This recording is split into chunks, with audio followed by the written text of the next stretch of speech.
Speaking of this religious lunacy that is going on in Pakistan, there is a famous news anchor. His name is Aftab Iqbal. He's one of the lipstick Muslims who believe Islam is the most feminist religion. Islam is the religion of peace, blah blah blah. So he draws these comedy skits. He makes these comedy skits on his TV show. It's one of the highly ranked TV shows.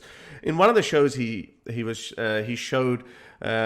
criticizing Pakistani mobs, not these mobs. He was just criticizing Pakistanis in general. That these guys have no discipline. They just do these random things and all that. They shout and whatever. So, and then something got in his head and he said, and this is exactly what they did at the Battle of Uhud. At the Battle of Uhud, which was the second battle that Muslims lost. The Badr was the first one. They won. They were like, hey, see, we must be the true religion because that's why we won. But when they lost, now they had to blame someone because if God is on your side, how could you lose? So they had to blame. So Aftab Iqbal said that the companions of the Prophet, they got busy. They didn't take the instructions of Muhammad, and they were too hasty in collecting the war booty, which is kind of true because in the Battle of Badr, Ansars were actually convinced to go to war so they can have the war booty. So these thugs were interested in war booty more than Allah and His Prophet. But anyway, and I'll show you all the screenshots. So he didn't even say all of that. He just said that the companions of the Prophet just left their position, which they shouldn't have.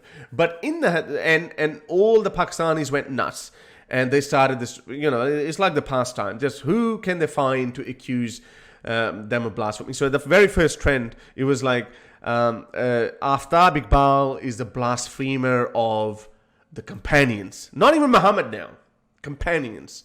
So he had to quickly upload an apology video. He said, oh, look, I'm sorry, I didn't mean that. But, when I look back, I think, yes, it is insulting to the companions, so I'm really sorry. He should have stuck to his guns. He should have said, look, these are the hadiths that actually say, on the day of the Battle of Uhud, the people ran away leaving the Prophet.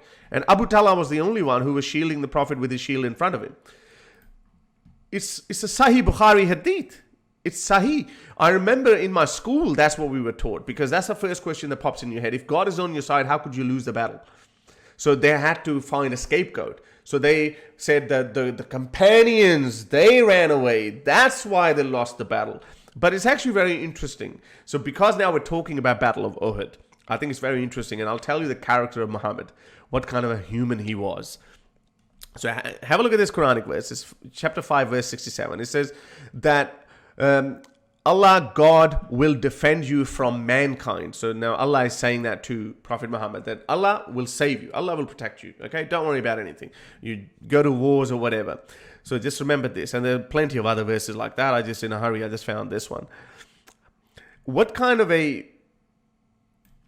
You must ask yourself, did Muhammad actually believe in Allah? I mean, if I know that the creator of the universe is behind me, it's like having a Superman as your bodyguard. I mean, if your bodyguard is Superman, would you ever be worried about anything? Would you ever be scared of anything? Would you ever be worried about any mob? You wouldn't be. You'd be like, Superman is just going to zap him with his red eyes, laser beams from his eyes. You're gone. In fact, the Superman Returns, or what was the first one of this new series? The Man of Steel, he goes to prison. He goes to prison, and all the people around him, they're like, yeah, okay, we're going to take him. You're not going to take him. But anyway, so if the creator of the universe is watching over you and he's going to protect you, then you shouldn't be scared of anything. But look at this, Muhammad. It was narrated from Sa'd bin Yazid, if Allah wills, the Prophet wore 2 coats of mail on the day of Uhud. So in the Battle of Uhud, he wore not just one piece of armor, but 2 pieces of armor, those vests. So, he not just one, but 2. That's how much he believed in that. Now, this is in Sunan Ibn Majah, it's in Mishkat, it's in Shama al-Muhammadiyah, and it is also in the biography of the Prophet. Have a look at this.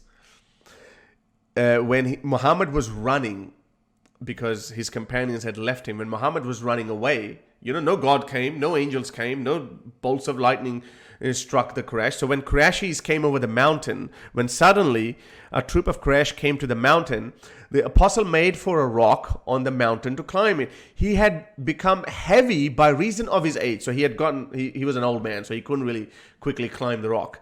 He couldn't go up on a rock. And moreover, he had put on 2 coats of mail, so when he tried to get up, he could not do so. Like he was so scared. He was such a coward that he actually put on 2 coats of mail. Especially, he didn't believe in Allah. I mean, and his companions were so stupid. The way they believed in Allah, Muhammad didn't believe in Allah. Why did Muhammad have to wear 2 coats of mail? Have a look at this. Muhammad told one of these stupid companions he had, one of the stupid people he had. Now, they were stupid, but they believed in Allah. So he asked Muhammad, he said, what makes this guy, Auf bin Harith, he says, what makes the Lord laugh with joy at his servant? So Muhammad replied, when he plunges into the midst of the enemy without armor, without mail. So obviously Muhammad was short of mail and he probably wanted 2 coats of mail for himself. He wasn't confident with 1 coat of mail. He said, you know what God loves the most? He loves the most if you jump in the war, in the battle, without any armor.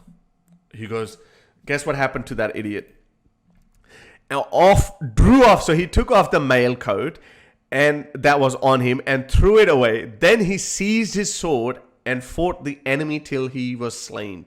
Till he died. I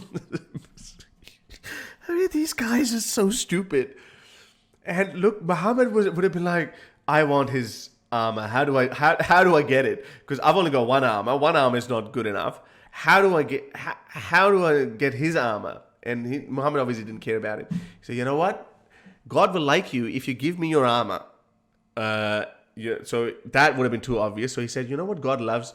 God loves those who jump in battle without any armor.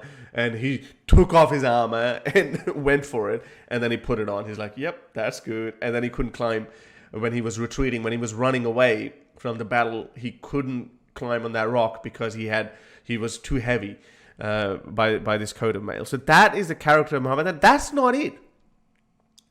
I mean, this is sometimes a look, I'm like, man, this guy Muhammad at the time of his life, he fooled every freaking one around him. Okay, those guys were stupid. They were 7th century desert men, so that's why they were stupid. But even now, these people are doing this for him.